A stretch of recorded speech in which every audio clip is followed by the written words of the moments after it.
بسم الله الحمد لله والصلاة والسلام على رسول الله وعلى آله وصحبه أجمعين.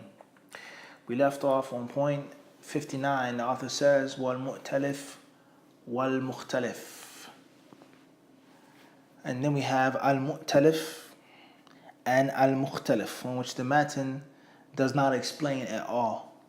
He doesn't explain at all. The muhaqqiq or the mu'alliq, he says in the footnotes in the hamish, وهو ما اتفق أو اتفق في الأسماء أو اتفق في الأسماء خطا واختلف نطقا.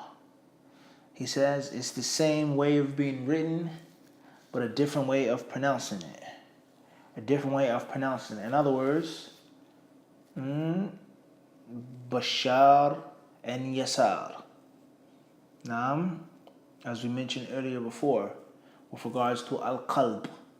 Naam, Al-Bashar and Yasar. Naam, or مثلا Ahmad and Ahmar. The dal is similar to the ra, even though it's not the exact same. طيب. Or مثلا let's say for example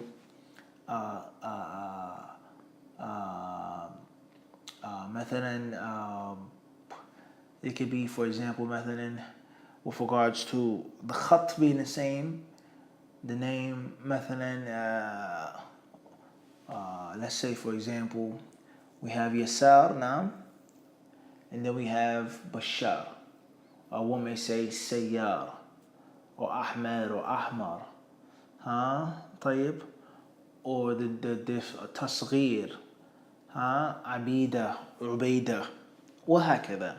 نعم. طيب. So it's written the same, but it's a different pronunciation, a different vowel sound, the niqat, etc. طيب. Clear بإذن الله. I know الستون, number 60, والمتفق والمفترق, which the author doesn't explain as well. The muhaqqiq says in the footnotes, وهو أن تتفق أسماء الرواة وأسماء آبائهم فصاعدا وتختلف أشخاصهم. They have the same names and the same names of their fathers. Very difficult now. Same first name, same last name. Or Ibn, obviously the Muslims in the past didn't have the concept of last name like it is now today. After the Muslims were colonized by the European countries, what's important is that the name that they have, their first name and their father's name is the same, but they're different individuals. Ahmed ibn Abdullah. Ahmed ibn Abdullah. One is from Basra, one is from Misr. One is a kadhab and one is a hafiz. Or they may both be from Egypt. They may both be from Basra. So sometimes it gets even more sticky, even more difficult. And that is the dabt and the masters of hadith, they had it locked down. And they knew, and they had a solution for the problem before the problem even took place and before it even happened. I know it says here, Al-Hadi was Sittun, number 61, وَمَا تَرَكَّبَ مِنْهُمَا, and now which is a mixture of both. Of what? He says a mixture of both. He says وَالْمُتَشَابِهِ. He says in the mutashabih, now al-muttafiq, okay, al-mu'talif, now wal-muftariq, the different ways of wording it, al-mu'talif and mukhtalif, and then al-muftariq, al-muttafiq wal-muftariq, we mentioned those in al-Baiquniyah, al-mu'talif wal-mukhtalif, and then al-muttafiq wal-muftariq, they both came in Baiquniyah. As far as al-mutashabih, then that's not mentioned here, or that wasn't mentioned in Baiquniyah, it's new. The muhaqqiq, he says, وهو أن تتفق الأسماء خطا ونطقا وتختلف الآباء نطقا وتتفق خطا أو بالعكس. He says they have the same name, خطا ولفظا, same name, no doubt about it, Bashar and Bashar, but the fathers' names are different. They're written the same, but they're pronounced the same. They're pronounced differently, or the exact opposite. Naam, with regards to being written and being pronounced. So it's very, very, very difficult now, and it's a high, strong resemblance. النوع الثالث والستون والمنسوب إلى غير أبيه كبلال بن حمامة. And then the narrator who is reported or who is attributed to other than his father. He's not attributed to his father, such as Bilal ibn Himama or Ismail ibn Ulayya, for example, or anyone who did not report it to their father for one reason or another. Why? What's the reason? What's the purpose? Whether they're the son of a slave girl, etc. Al-Muhim, whatever the reason is. It's from the bab of dabt and locking down the field of the narrators. النوع الرابع والستون والنسبة التي يسبق إلى الفهم منها شيء وهي بخلافه كأبي مسعود البدري فإنه نزلها ولم يشهدها. Then those who are attributed to things which isn't the obvious, which aren't the obvious, which isn't that which is the first thing in your mind. Like Abu Mas'ud al-Badri. The first thing you think is he's from the ulama of the Sahaba of Badr, the warriors of Badr. But he didn't go to Badr. He only moved there. He moved to the area in a section of Badr. And he was not a companion who actually fought in the Battle of Badr. And this is a brief, simple manual, a brief, simple commentary, sharh we're given. It should get you to marvel at hadith and hadith science and how advanced and way ahead of its time and futuristic it was to any other culture or civilization or scientific system at the time. There's no possible thing that can happen, that can transpire, take place, except that they wrote about it. That which was actual, that which was plausible, that which was common, that which was uncommon, that which could happen and did happen, or etc. They protected the Sunnah 101%. May Allah reward them well on our behalf. Moving forward, النوع الخامس والستون والمبهمات. Number 65, he says, are the mubhamat. The muhaqqiq says, وهو الذي يرد في إسناد حديث أو متنه دون ذكر اسمه. وللخطيب كتاب الأسماء المبهمة في الأنباء المحكمة طبع حديثا. Is when there is a narrator in the sanad or someone in the matan whose name is not mentioned. A woman, she said to Uqba ibn Hadith, I suckled you and your wife. You can't marry her. What's this woman's name? A man came to the Prophet and says, O Messenger of Allah, halaktu, I'm destroyed. Wama ahlakak, what has destroyed you? He says, I had sex with my wife in Ramadan. What was the man's name? Or in the isnad, hadathani rajul, hadathani fulan. It's mubham. Naam. Obviously, the name in the matan has an importance. With regards to a ruling, was the companion from Mecca, from Medina, during this age, during this time. Or we have the concept of dabt, precision, and knowing who he is, what's being spoken on, what's being talked about. Or the narrator being in the Senate. Who is the Rajul? Is he thiqah? Who is he? Is he Muslim? Who is he? We can't just take any narration. Very important concept. He says, what tawarikh wal wafayat, dates of birth and dates of death. When this person went to Baghdad, when he went to Kufa, when he went to Sham, when he went to Khurasan, so on and so forth. As we said before, history and dates with science of hadith is like brown on rice. They go hand in hand. They don't separate, like Oreos and milk. They go hand in hand. Okay, and as one of the Uloomil-Hadith said, there's nothing more beneficial with regards to the liars and the fabricators than tarikh, history. And one of them said, كُلَّمَا اسْتَعْمَلُونَا الْكَذِبِ اسْتَعْمَلْنَاهُمُ التَّارِيخ. Every time they lied to us, we would use history against them. You're a liar. You never met Aisha radiallahu anha. She had passed away before you even got to Medina, or whatever the case may be. Number 67, وَمَعْرِفَةُ الثِّقَاتِ وَالضُّعَفَاءِ وَمَنْ اخْتُلِفَ فِيهِ فَيُرَجَّحُ بِالْمِيزَانِ. It says, and knowing the thiqat, the trustworthy reporters, and the du'afa, the weak reporters. As we already mentioned about al-jarh wa ta'dil, says it again, who is trustworthy and why, who made him thiqa? Ibn Ma'in, Ibn Ahmad, Abu Dawood, Al-Fallas, Juzajani, طيب, Ibn Adi, Al-Uqayli, وثقه this one and that one, and who's da'if? ولماذا? He's weak because of Sayyid al-Hifz, poor memory. Mukhtalat, he became senile. He's kathir al-igrab, whatever the case may be. He says, وَمَنْ اخْتُلِفَ فِيهِ, and those people in which there's a difference. So this method teaches us and shows us that there is a difference with regards to narratives of hadith. And it shows us the ignorance of some people today who say that there's no difference of opinion whatsoever among the ulama of hadith with regards to jarh wa ta'dil, and that the rad al-mukhalif, refuting someone who made a mistake, is the exact same science and takes the same principles as a jarh wa ta'dil. Okay, if that's your view, and that's what the view that you want to take from the scholar, you blindly follow him in that view and accept everything that he says. طيب. Then they say there's no difference of opinion. It's unanimous ijma' on this person not taking knowledge from him. But they said it's the same rules as jarh wa ta'dil, and we clearly see he says وَمَنْ اخْتُلِفَ فِيهِ. There's a difference of opinion. They say no, there's no difference of opinion. You can't say that. Or they say you have to take the statement of the one who's more knowledgeable. And so they come up with all types of qawaid and usul, which are made up qawaid and usul, and they don't even realize that they're disrespecting this great science of hadith. And that's unfortunate.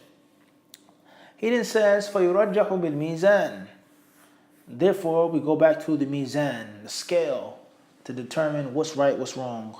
Because of hawa, I don't like you, I envy you. Because my sheikh that I like you said this about you. No, the scale, the knowledge, the science, the principles, the rules. Or he could be talking about the book Mizan al-I'tidal of al-Dhahabi, rahimahullah. طيب, that's in brief. النوع الثامن والستون, number 68. ومن اختلط في آخر عمره من الثقات ومن خرف منهم فمن روى قبل ذلك عنهم قبل وإلا فلا. With regards to al-ikhtilat and al-mukhtalitin, those people who begin to mix things up at the end of their lives from the thiqat. As far as if they were da'if, then they're da'if from the beginning. No difference. But the thiqat, good strong narrators, and they became old. Their memory became exhausted. They didn't have it anymore. And they not only just became weak, but they began to mix it up and report things and jumble things up. He says, وَخَرِفَ مِنْهُمْ, and they became senile. They couldn't remember anymore. He says, so those who report, if you took a narration from a sheikh before he became old like this, before he became senile and mixed up, it's fine. As far as if you heard from him after he became senile, after he lost his mind, or his house burned down, or his wife died, or his son died of cancer, whatever the case may be, his daughter was, she died in a plane crash and he lost it, then we can't take the narration. Obviously, you need to know history as well, and you need to know the narrators and their teachers as well. النوع التاسع والستون ومن احترقت كتبه أو ذهبت فرجع إلى حفظه فساء. The people whose libraries burned down, whose books were taken by the governor or the ruler, or whose books were stolen. He says they were burnt. And then he went back to their memory, and their memory was weak. ضبط نوعان, ضبط حفظ, ضبط صدر, ضبط كتابة, or ضبط كتاب. This person who doesn't possess the memory of heart, he doesn't have any books anymore. His notes are gone. He starts quoting from his head, and he makes many mistakes. You have to know this. And this is min al-ilal al-khafiyya, because a person could be thiqa, but not thiqa because of his memory, but only because of his notes. النوع السبعون point 70 ومن حدث ونسي ثم روى عن من روى عنه. He says he who reports and then forgets. In other words, a sheikh reported to you, and then later on sheikh says, I never reported to you. Or he forgets, I can't remember that I said that to that person. I can't remember, I gave him ijaz. I can't remember. So who's right, who's wrong? Whose narration do we take? Is the student lying? Is the teacher mistaken? There's details. If the sheikh says he's a kadhab, that's one scenario. If the sheikh says, I don't remember, but the student says, I do remember, that's a different scenario. He says here, النوع الحادي والسبعون ومعرفة طبقات الرواة والعلماء, and knowing the levels of the ulama. The levels of the ulama. Naam, the tabaqat, as you said, the tabaqat of the ashab Zuhri. Naam, the tabaqat of these ulama of this place, of this country, this madrasa. The author then says, wal mawali. He says, and knowing about the mawali. The mawali being plural of mawla, and the mawla has several meanings. Mawla sometimes means a leader or master. Mawla sometimes means a freed slave. Mawla sometimes means an actual slave. Here, what's meant here is someone who is adopted by a tribe or a clan, an offshoot of a tribe or a clan. Someone who used to be a slave, they were owned by a person of a clan. Naam, tayyib. So they take on the name and the inscription, the affiliation. Or maybe they were never a slave, but their great-grandfather was a slave. Okay, in Iraq, in Sham, in Misr, all right, in North Africa, or wherever, Andalus, wherever, in Hijaz, in Yemen, tayyib, in Khurasan, in Nishapur.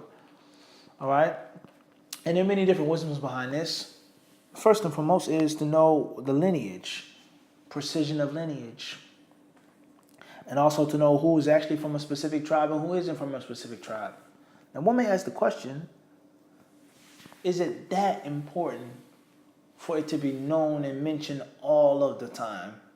When they say, مثلا al-Qushayri mawlahum, or say al-Zuhri mawlahum, naam, tayyib, or say any other tribe or any other lineage or inscription, tayyib, al-Ju'fi mawlahum. Is it that important that it has to be said every single time, scientifically? Or is it a reflection of the culture of the Arabs in general and of society and of the Muslims in general with regards to a person being a slave and a person having a duty of loyalty and the rights of those who freed him or who he used to be owned by, etc. And the concept of racism, tribalism, and being well-known practice of the Arabs before Islam, and unfortunately, even to this day, after Islam. And not just the Arabs as well, Somalis and other tribes and other races and different people of different backgrounds. It's not an attack on anybody. It's well known how they look at certain people that are not from their blood, their lineage, whether they're inferior or whether they're superior because they're other than us, or whatever the case may be. Now, and obviously Allah says, "Inna akramakum indallahi atqakum." The most virtuous of you are those who have the most taqwa. Those who have the greatest status with Allah are those who have the most taqwa of Allah subhanahu wa ta'ala. However, the concept of the reality is the reality. And an interesting fact is when you read the biography of many of the Salaf al-Salih, many of the Muhaddithin, you'll find that many of them were mawali, if not most of them. Of the famous Rawat of Hadith, the famous Mufassirin, many of them were mawali. Some of the ulama have said this, that most of them, the prominent ones, were mawali. And it shows you that lineage does not prove excellency and scholarship. Khairan, inshallah. So these are some of the wisdoms of that. And just min bab al-dabt, as we said before, precision. It doesn't make a big difference. Mawla doesn't mean he's da'if. And the asl, the one who's originally from an Arab or Arabian tribe, doesn't mean that he's thiqah. طيب, he says, last but not least, النوع الثالث والسبعون والقبائل والبلاد والصناعة والحلي. He says here, last but not least, is al-qaba'il, the tribes, the clans. What's a main tribe? What's a sub-tribe? What's a batan? What's a fakhid? What's the difference in English between a clan and a tribe? And then we have a family. Now, what comes first? Is it tribe, then clan, then family, then household? And it branches off. A woman gets married. What lineage does she take? The children, so on and so forth. Now, the family tree lineages.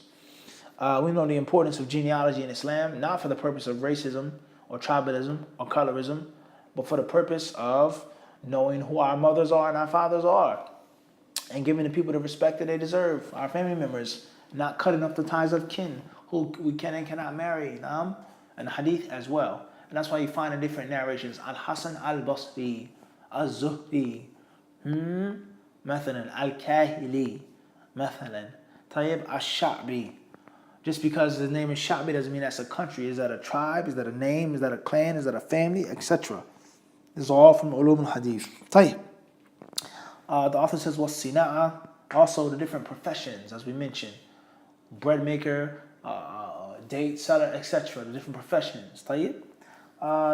The author then says, he says, آخر التذكرة وهي عجالة للمبتدئ فيه ومدخل للتأليف السالف المشار إليه أولا فإنه جامع لفوائد هذا العلم وشوارده. He says here, ومهماته وفوائده ولله الحمد على تيسيره وأمثاله. قال مؤلفه رحمه الله: فرغت من تحرير هذه التذكرة في نحو ساعتين من صبيحة يوم الجمعة 27 جماد الأولى عام 63 و700. أحسن الله بعضها وما بعدها في خير أمين. Alhamdulillah, this is the end of the book. He says it's just a brief, simple, couple of stabs, nothing long, nothing extensive, nothing too exhaustive. He says, and it's a good way for a beginner to start off with, the primer, as we mentioned in the beginning of the book. And he says in this book, Walillahil Hamd, has all types of fawaid. It's comprehensive, even though it's small and concise, but it's comprehensive, it's thorough for the fawaid of this ilm, the ins and outs, the roots and the branches, and the most important things, and the subtleties and interesting facts as well. He says, alhamdulillah, for Allah making things easy and making things simple. Then he goes on to mention when he finished the book. And an interesting fact, he said he wrote this book in 2 hours. Allahu Akbar. He says roughly 2 hours. How many of us today can write a book like this in 2 hours? He says, I roughly wrote it in 2 hours on the morning of Jum'ah, the 27th day of Jumad al-Ula, in the year 763. We ask Allah Azza wa Jalla to have mercy upon Imam Al-Hafidh ibn al-Mulaqin, rahimahullah ta'ala, and allow us to benefit from what we read. My advice is that you continue to review, that you memorize the matan by heart, and you know all of the points well, and you write down a chart of comparison between this and between al-Bayqaniyah, and that you prepare yourself with Allah Ta'ala, hopefully for the next level and the next stage of Mustalah al-Hadith. جزاك الله خيرا. هذا وصلى الله وسلم وبارك على عبده ورسوله وبالله التوفيق.